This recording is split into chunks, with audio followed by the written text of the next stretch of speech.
At that conference, I also mentioned that I was going to try to contact President Bush and to urge him to advocate this as the centerpiece for his peace plan for Iraq. One of the major criticisms we've heard, lodged at all candidates, was that nobody really had a plan that seemed to have a great deal of merit as to what to do to create a more peaceful climate in that country. It seems to me that there's nothing that could do more to advance that cause and to suppress terrorism, creating a countering force among the general Iraqi people that would hopefully have them themselves suppress terrorist activities because they themselves see a direct impact whenever oil pipeline flow is disrupted and so forth. Anyhow, I said that I would like to speak with President Bush about this, and all the people present were not Bush supporters. And somebody said, hey, wait a minute, that could get Bush reelected. How about speaking to John Kerry? I said, I'd be delighted to speak to John Kerry. Somebody else jumped up and said, hey, wait a minute, how about it if we could arrange to have you speak to Nader?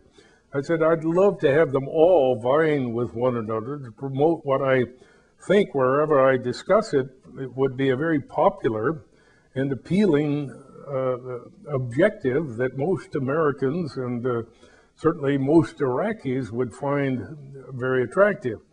Now, initially, of course, there are so many costs that have to be met before oil could begin to spin off a meaningful dividend. But if it were started, and if a very small check was received by every Iraqi, even $100 or $200 a year, which could easily be achieved at full oil flow, I'm told.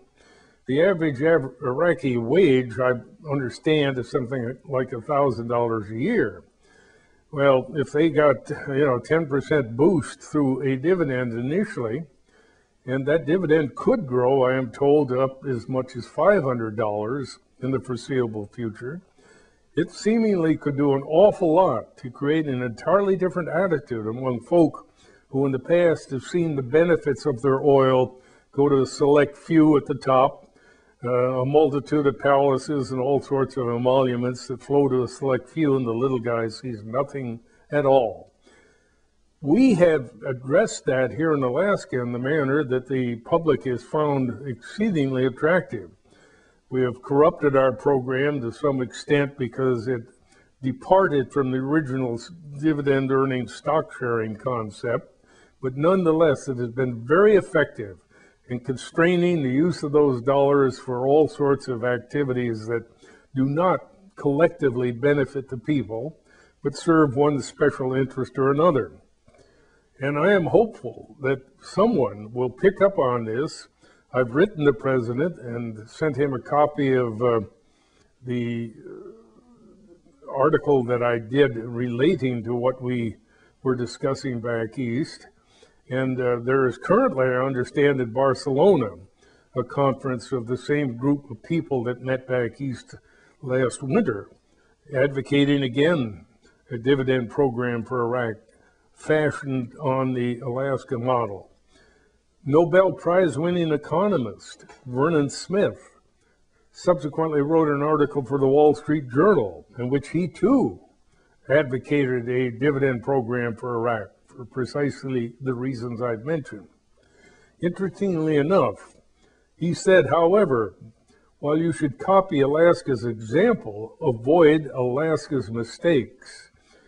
In his view, the mistake we made in Alaska, and I agree with him 100%, is that we did not put all of our oil wealth into an investment account rather than roughly 1/12 of it, and then spun off nothing but dividends.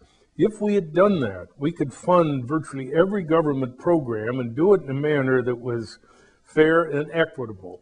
We might have high user fees and taxes, but they would be offset in not only large measure, but virtually everybody in Alaska would still be money ahead, and we could fund all sorts of programs that have been truncated and reduced because of our problems in Alaska regarding having generated what I call uneconomic development. We eliminated our income tax a few years ago, and in the process, we cut a major connection between what I call the politician's fingers and the public's purse. Nothing more healthy than requiring a politician to tweak that string connecting them to the public purse whenever they have a great new program that they think is in our best interest.